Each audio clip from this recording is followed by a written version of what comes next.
10 محرم بھی ایک داستان ہے، یہ داستان نہیں ہے، یہ سبق ہے، یہ داستان نہیں ہے، یہ سبق ہے، یہ پیغام ہے، یہ قربانی کی لازوال مثال ہے۔ لوگ شہید ہو کے عزت پاتے ہیں، اور میں کہتا ہوں حسین نے شہادت کو عزت عطا کر دی۔ لوگ شہید ہو کر عزت کا تاج سر پہ سجاتے ہیں، لیکن حسین نے شہید ہو کر شہادت کے سر پہ عزت کا تاج سجا دیا۔ لوگ قربان ہو کر بڑے بنتے ہیں، اور حسین نے قربان ہو کر قربانی کو بڑا بنا دیا۔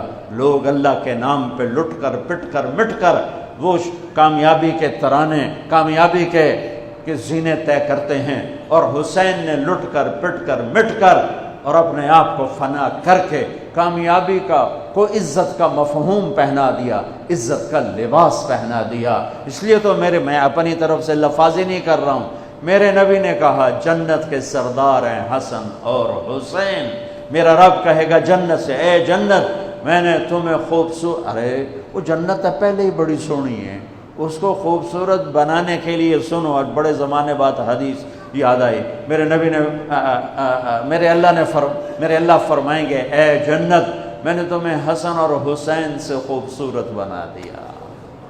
شہادت کو حسین نے خوبصورت بنایا، قربانی کو آل رسول نے خوبصورت بنایا، کامیابی کو آل رسول نے مفہوم پہنایا، اللہ کے نام پر مر مٹنے کے لازوال معنی سمجھائے، اللہ کو پا لینے کے لیے کیا کہاں تک جایا جا سکتا ہے کر کے دکھایا، اللہ کو پا کر سب کچھ کھو کر کیا کیا جا سکتا ہے، کربلا وہ پیغام ہے۔ یہ صرف 10 دن کے لیے رونے دھونے کا پیغام، بے شک حسین کے لیے رونا بھی سنت۔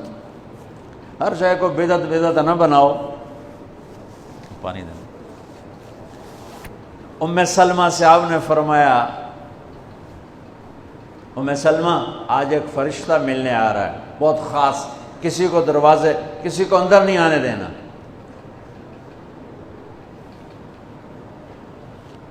حضرت ام سلمہ پیرے پہ کھڑی ہو گئی، تھوڑی دیر میں حسین آ گئے، چھوٹے بچے معصوم ابھی، اندر جانے لگے، انہوں نے روک دیا، وہ رونے لگے، وہ روئے تو انہوں نے چھوڑ دیا۔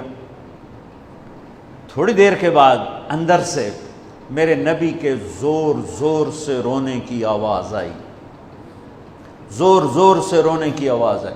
ام سلمہ رہ نہ سکی، بھاگ کے اندر گئیں، تو آپ نے کیا دیکھا؟ آپ نے حسین کو یوں سینے سے چمٹایا ہوا تھا اور ایسے ہل ہل کے رو رہے تھے، ایسے بلک بلک سسک سسک کے رو رہے تھے، اور آپ کے آنسو آپ کے رخسار اور داڑھی پر اتر کر رہے تھے، اور آپ نے یوں بھینچا ہوا، ایسے دبایا ہوا تھا۔ تو حضرت ام سلمہ نے کہا میرے ماں باپ قربان یا رسول اللہ، کیا ہوا؟ آپ ایسے تڑپ کے کیوں رو رہے ہیں؟ تو آپ نے روتی آواز میں کہا، بہتے آنسوؤں کے ساتھ، کپ کپاتے بدن کے ساتھ، کہ ام سلمہ یہ فرشتہ جو مجھے ملنے آیا تھا یہ میرے بچے کو دیکھ کر کہہ رہا ہے کہ آپ کی امت اس بچے کو قتل کر دے گی، اور جہاں اس کا خون گرے گا وہ مٹی مجھے دکھائی ہے اس نے، کہ میں اس لیے اس پہ رو رہا ہوں۔ ابھی تو وہ شہید نہیں ہوئے اور رویا جا رہا ہے، تو ہم تو ان کی شہادت پہ روتے ہیں بھائی، ہم تو ان کی شہادت پہ روتے ہیں، اور یہ قیامت تک روتے رہے گی دنیا۔ قیامت یہ اللہ کا نظام ہے، اس نے کربلا کے واقعے کو یوں کر دیا جیسے ہر سال آج ہی ہوا ہے، آج ہی حسین شہید ہو رہے ہیں، آج ہی عبداللہ کا سر کٹ رہا ہے، آج ہی زینب کی چادر کو پھاڑا جا رہا ہے، آج ہی لاشوں کو گھسیٹا جا رہا ہے۔ وہ میں حیران ہوتا ہوں، ٹیپو سلطان سرنگا پٹم میں شہید ہوئے، دشمن کون انگریز کون کافر، تو برطانوی لشکر نے ان کو توپوں کی سلامی دے کر دفن کیا اور عزت و احترام کے ساتھ دفن کیا، اور میرے نبی کے نواسے کی لاش کو ان کم بختوں نے کفن بھی نہ پہنانے دیا، جنازہ بھی نہ پڑھنے دیا، دفن بھی نہیں کرنے دیا۔ اگلے دن بنو اسد کے بارے میں پتہ چلا عمر بن سعد کو،